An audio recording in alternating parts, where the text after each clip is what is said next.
What did you want to be?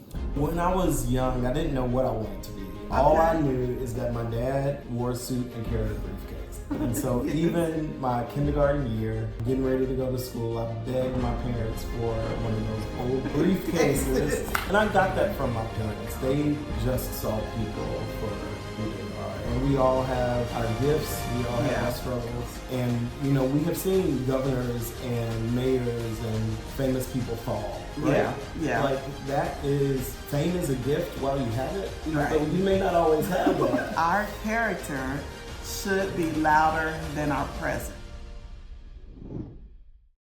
Hello everyone, welcome back to my channel. This is the Island Connection, and I'm here with my favorite person in the world, my friend. I feel like I'm his big sister. He's my family, everything. Auntie, cousin, all of that. This is Harry Allen, and we're going to talk about today leadership DNA, born to network. That's what he does on a day-to-day basis. Okay. And so I just have a couple of questions for you. Thank you, first of all, for being on the podcast. I'm really excited because I know you are very, very busy. With family, friends, everything, work, everything. Yeah. So I wanted to ask you this: growing up, what did you want to be?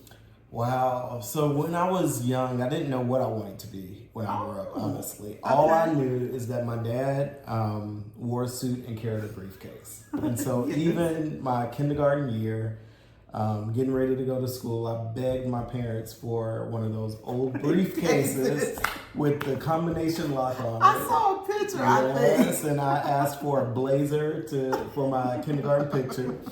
So I've been, I wanted to be my dad. And I didn't know exactly what he did, but I knew he took a bus downtown every day and wore a suit.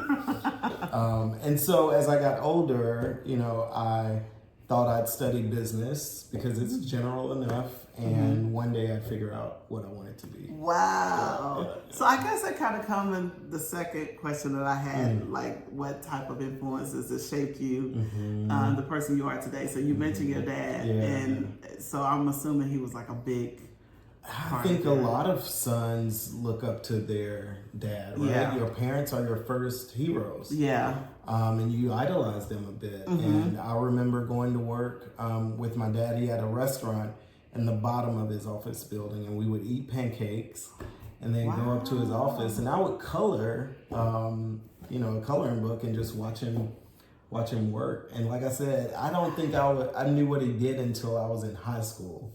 Really? But I just knew that people adored him, everybody from his secretary and coworkers to the folks that he worked with. I learned later that he was a social worker and worked in workforce development for women who were in public housing. And so he helped women find jobs. That's crazy to me because I see it now, like when we go on trips and stuff, and how people see you, and I see how the kids, it's kind of like a full circle. It is a full circle because I see when people they see you, and then the kids, they see you, and I know you have a little best friend like every day, all day, Noah. A shadow, my own son. Yes, yeah. And so I kind of feel like, and he looks just like your dad to me. That's also So true. I kind of feel like it's all of that. And then your girls, how they kind of see everything that you do, and it's like they're a part of everything that you do. They're watching. Yeah. I watched, and fortunately, I had decent examples as parents, and I hope my kids are watching and pick up the best of me. We've all got our faults as well. Right.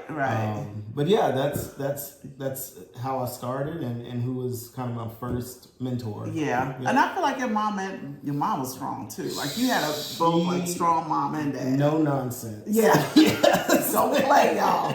She don't play. Yeah, she taught in the same classroom, 6th grade English for 27 years.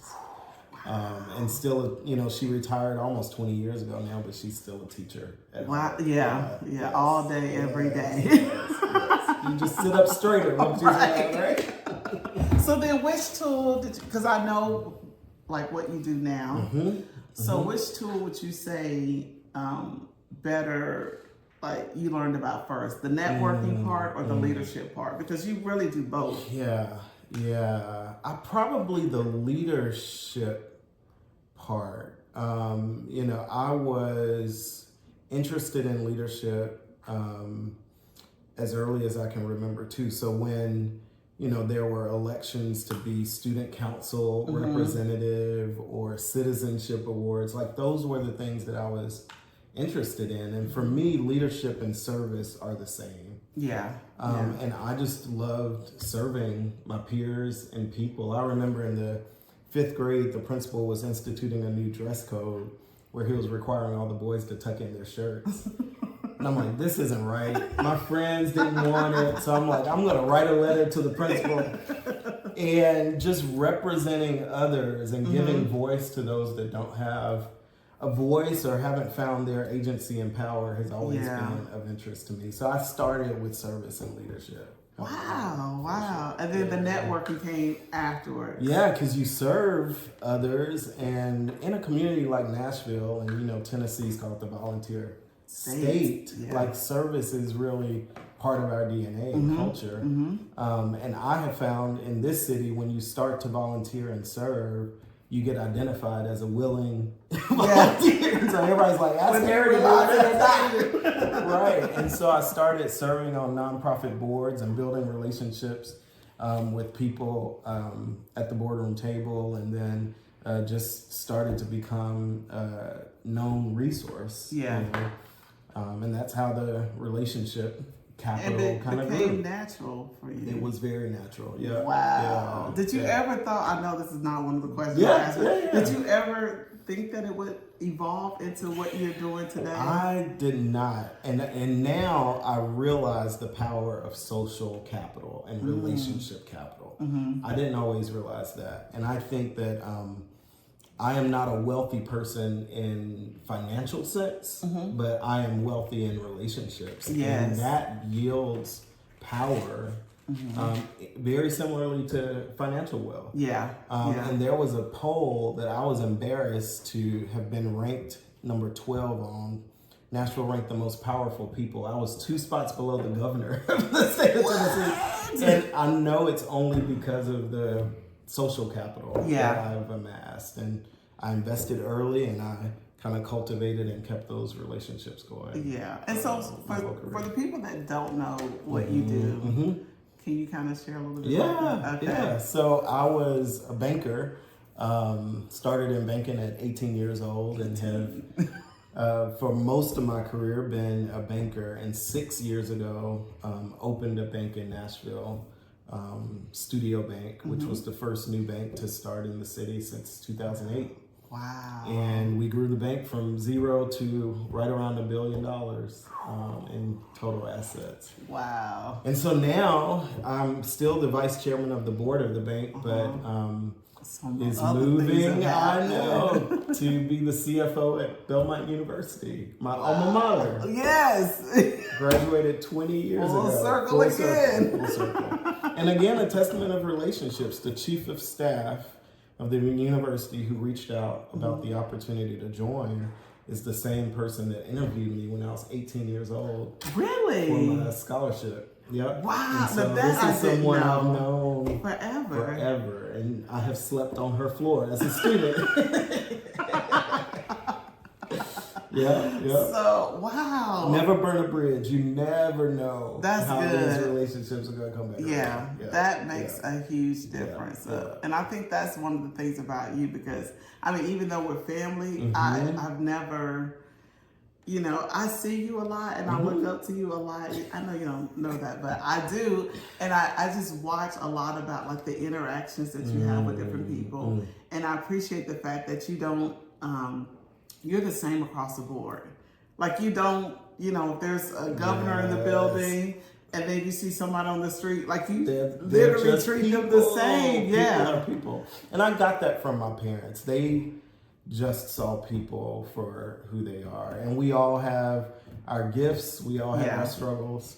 And, we have seen governors and mayors and famous people fall, right? Yeah. Like that is fame is a gift while you have it, right. but you may not always have that. That's true. And they put on their pants the same way I do every morning.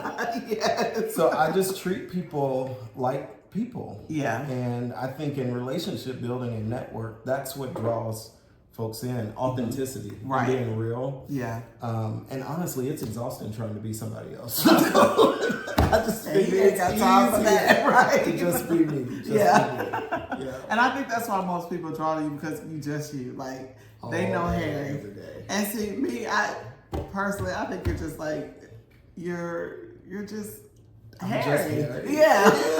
Like, somebody saw me this past week and they're like, now that you're the CFO of Belmont, what do I call you? And I'm like, Harry. And see, the kids, I remember talking to them a while back. Mm-hmm. Y'all don't remember this. Mm-hmm. But they were like, well, the girls, not your son, because, you know, he looks up to you. But the girls was like, Dad is so predictable. Like, he's just Harry. So, it's like you're the same across the board, even with your family, friends, everybody, which is a great thing. So, what kind of things do you like to do, like on the side, your hobbies or whatever?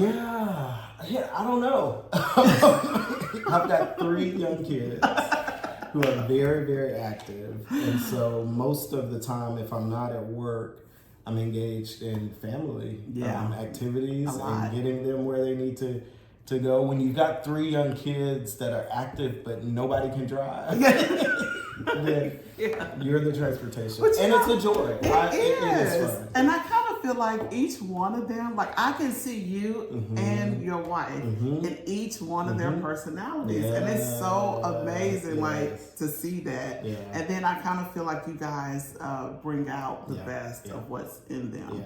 Where they are, because they're all different. They're very different.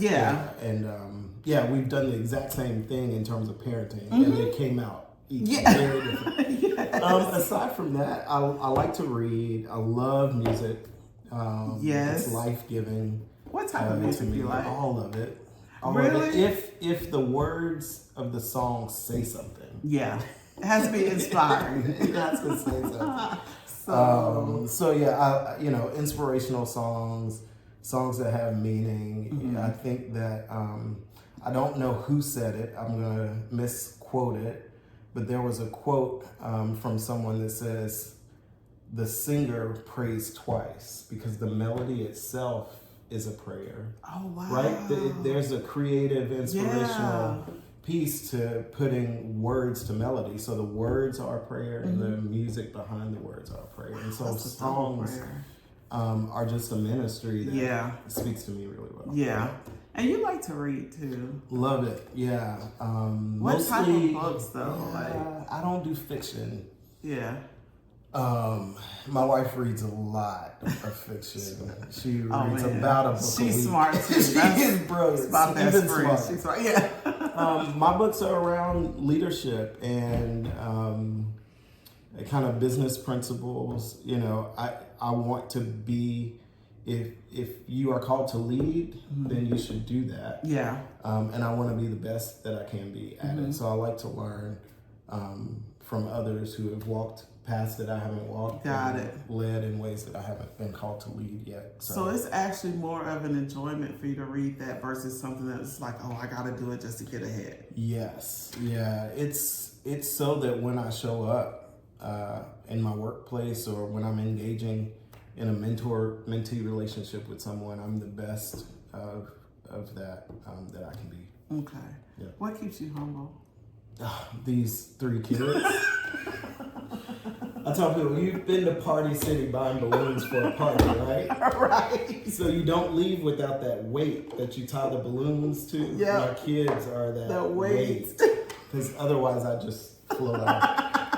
That's good. But yeah, they don't care about the accolades and the awards. Oh yeah. I'm daddy. All day. And they keep me grounded and present because they don't care about what you've got next on your agenda. They're like, here's what I need from you. Yes. And I kind of feel like your wife is like the neck. Like she keeps you kind of focused and tell you, okay, you go here, go there. But y'all work so well together. Slows me down. She's like, is that really something you're passionate about? Or is that just something someone's asking you to do? So yeah, now their family is everything. Wow. Yeah. Okay. And so you knew your purpose early on in life, or it's just something that you think that you just walked into? Yes, I knew my purpose early on, but I don't think purpose and vocation are the same thing, right? Like I've been a banker, I've been a nonprofit leader, now I'm a CFO of a university. I would have never imagined that I would have been any of those things. Yeah. But the common thread is, how do I serve others? And as a banker, like I got super passionate because I'm serving others. And it feels like all three of those components have that. They do at its core. Yeah.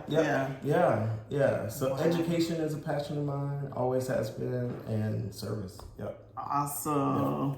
Well, that's all I have. Yeah, this Thank was you. easy. I know. This was fun. I just want to leave with a quote, because I always leave a quote at the end. Yeah. And this is one of the quotes that I want to leave with you guys. Nice. It says, "Our character should be louder than our presence." And I feel like that's what you have always done. And this is by Dr. Miles Monroe. He was a great she's better. She remembers the quote and you quoted it. I love it. So thank you so much for coming and being a part of this. I'm so glad that you came.